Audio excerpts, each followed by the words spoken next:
I'm Catherine Young. I live at 570 Barcliff. I'm a veteran of the 82nd Airborne, and I'm a guardian of the honeybee.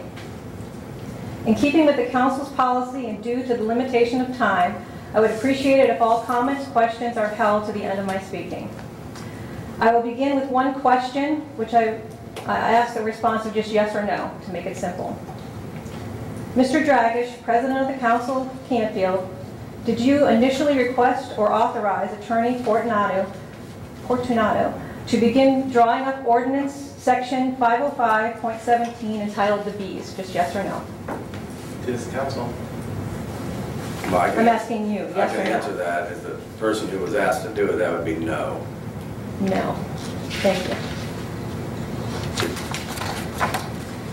So, I'm here to motion that a retraction be made of Ordinance 505.17 entitled The Bees. And if I had to save the taxpayers some money, here's how the motion would sound. Whereas the City of Canfield recognizes that there are no formal complaints of the gentle honeybee against any citizen of the City of Canfield.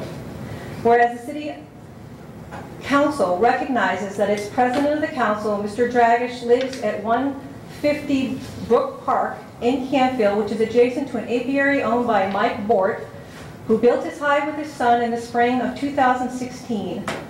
By August 2016, within the minutes dated August 17th, Attorney Fortunato, then confronted by Mr.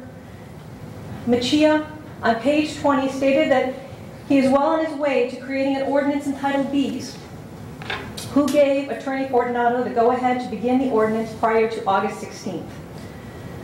The reason I suspect everyone's memory about who brought up the ordinance prior to August 2016 is because Mr. Dragish's name being mentioned, it would be a conflict of interest given his position as the President of the Council, overseer, and voter on this ordinance. Given the impropriety of this alone should be a reason for its retraction. Is it possible that the safety and the security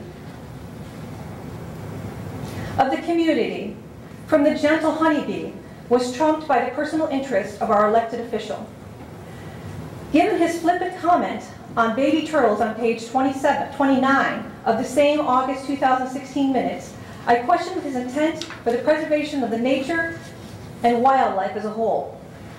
The reason there is a light ordinance where you were vacationing is because the baby turtle are born and they need to find their way back to the water, and if there is artificial light, they will follow that and die. But I transgress? But for the record, statements like that do not give the guardian of the bees the warm and fuzzies that you are representing our best interests, let alone the legality of the whole situation.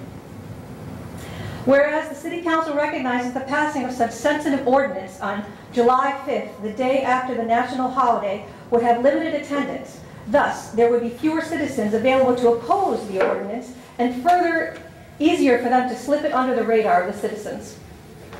Whereas the City Council failed to do due diligence to conduct an environmental impact study, attend any monthly meetings of the local Mahoning and Trumbull County Beekeeping Association, consulting any master beekeeper or inspector prior to establishing a final version of this law. Yesterday, I was given information signed by Joe stating Mark might know that Bill Dehoff or Don Kovad both read our ordinance prior to its adoption. Bill, was that true? False. No, it is not true. It acknowledges that reading a book, the Bee Bible, or attending a beekeeper's meeting 100, not even 101, at Agland is not adequate research into this topic. Had prior research been done, as stated by Attorney Fortunato to Barb Fisher on July 13, 2016, when asked about the safety issues of mold contained in a big box in a house on Kirk, which had windows open and mold spores flying around, Attorney Fortunato told Mrs. Fisher, there is mold in tree stumps. There is mold in nature. It's not like you can stay away from all mold. If only the word mold, the killer of life, was replaced by the giver of life, honeybee, we would not be having this conversation today. Whereas the City Council recognizes it has no idea how many apiaries are established in the city limits. what the environmental impact would be if the honeybees and their caregivers were too stressed over the limitations and fees charged in addition to the state fees. The guardians of the honeybees within the city limits spend hundreds, if not thousands of dollars for equipment to sustain the honeybee throughout the year and the cold, harsh winters. For the most part, there is no return on their investment except a little honey and the satisfaction of knowing it is the right thing to do for the survivability and the sustainability of humanity.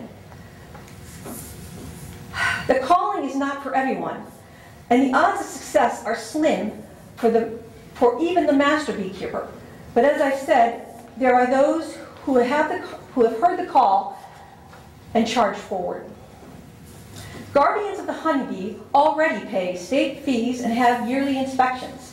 City regulations and yearly permits are about control and money, more than the safety of the community.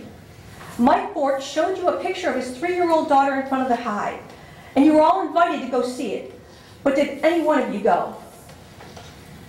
You've taken your Beekeeping 100 and you've read your bee Bible, so you know all about the honeybee. Bottom line, the honeybee is in a class by itself.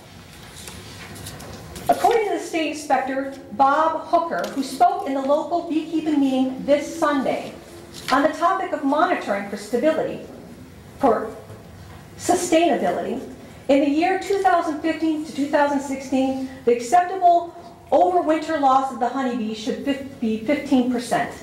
The actual winter loss was 30%, with the total yearly loss of 44%. Last year, the state of Virginia lost 100% of its honeybees due to the human spraying of chemicals. Honeybees, if left on their own in nature, would thrive. It is the human who is the #1 and only risk to the extinction of the life-giving force called the honeybee.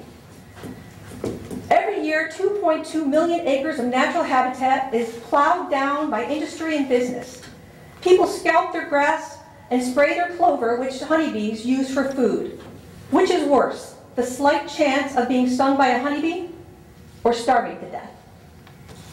Colonies of honeybees are self-regulating in nature. If a beekeeper is a poor one, the honeybees will leave. If the beekeeper is a master, the honeybees will still might die, leaving them with empty hives to fill in the spring and the expense of hundreds of dollars once again with no return. Catherine, we are No. out of time. Excuse me, Mike, can I have your 5 minutes, please, to finish? Sure. Thank you. For the Guardian, it's not about being a popular hobby, like you called it. It's the calling. It's a calling, and there are those that will follow in our footsteps. Regulations and limitations are not the answer to what occurs naturally in nature. Attorney Fortunato, you said to yourself, there are honeybees in the trees. There are honeybees out in nature. It's not like you can stay away from honeybees. Had we changed the word? The answer is not to regulate what if. What if citizens grow too many flowers in their yards and all kinds of bees are attracted? Should we make an ordinance for flowers? Or maybe the council should write an ordinance for bird feeders, because what if it attracts nasty pests that might endanger the safety of citizens? Maybe. Our roots in Canfield stem from the agricultural. Decisions of this council the decisions the council makes will set a precedent for those communities and cities around us and should not be taken lightly. Allow nature to take its course and stop trying to litigate, regulate, and limit the bright future and quality of life for your children and your children's children. No more executive meetings and discussions not to be made available to the public, but at the taxpayers' expense concerning the honeybee and the guardians that watch over them. Let's stop this insanity and illegality of the whole thing and motion to retract Ordinance 505.17 entitled Bees, passed by this council in the city of Canfield, dated July 5th, 2017. And in closing, for you, Joe, I have a poem. To be or not to be. The day of freedom came and went, parades and streamers flashing. The next day, the council put the honeybees and hives up for slashing. Knowing that the guardians would be our way on family matters, the council passed a law that day which made the guardians sadder. We stand before you now, you see, to educate the masses. You've made a law you know little about, just to make sure it passes. Not into effect until next year, they said, and grandfathered in you'll be. We'll bend the law and up it we will to 3. On the surface, it looked fine, you see.